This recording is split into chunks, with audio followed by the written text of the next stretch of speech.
Salam alaikum. Dans cette vidéo, on va parler de l'un des points forts d'Excel, ce sont donc les calculs. Pour réaliser un calcul dans Excel, vous avez deux possibilités, soit d'utiliser les formules ou bien les fonctions. Dans cette vidéo, on s'intéresse seulement aux formules. Une formule en maths, c'est par exemple A égale à 2B plus C. Alors notre objectif, vous remarquez qu'on a un tableau qui contient un ensemble d'élèves ayant chacun 3 notes de contrôle. L'objectif, c'est de calculer la somme des 3 contrôles pour chaque élève et ensuite la moyenne. Alors pour le faire, je dois d'abord cliquer dans la cellule où je dois mettre le résultat. Par exemple, pour le premier élève Mohamed, donc je dois cliquer dans la cellule E2. Je cite donc le symbole égal. Ensuite, je clique sur la cellule qui contient la première note, c'est B2. Et entre bien sûr les références des cellules, je dois mettre les opérateurs plus. Je peux soit cliquer directement sur la cellule ou bien je peux la saisir manuellement. Et plus D2. Et à la fin, je mets entrée. D'accord? Alors, l'un des points forts d'Excel, c'est qu'il permet de ne pas refaire les mêmes opérations pour tous les élèves.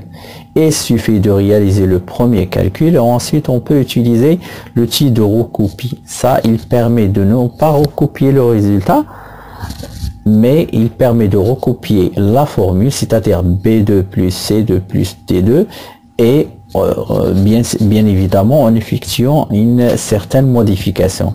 D'accord? Regardez. Ici, on clique dans la cellule E3 par exemple. On remarque dans la barre de formule qu'elle est calculée à partir de cette formule. C'est B3, C3, D3. C'est-à-dire que Excel, il a pris donc la première formule, mais elle a modifié les indices des lignes. À la place de B2, elle a mis B3, à la place de C2, C3, etc.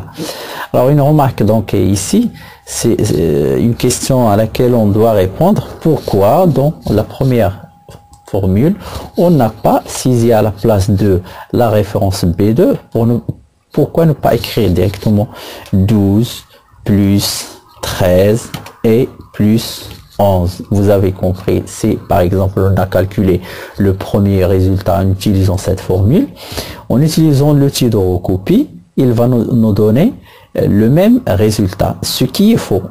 C'est la raison pour laquelle souvent dans une formule on utilise des références, une référence d'un style, c'est-à-dire A2, B2, C2, etc. Donc on va répéter la même opération, plus C2 plus D2 et à la fin je mets entrée. D'accord? J'utilise l'outil de recopie. Alors pour calculer la moyenne, on a deux possibilités. Soit c'est la moyenne, c'est la somme des 3 notes divisées par 3, ou bien c'est la somme déjà calculée divisée par 3. Alors je fais égal, je clique directement sur la cellule E2 divisé par 3. D'accord? Et je glisse. Ouais.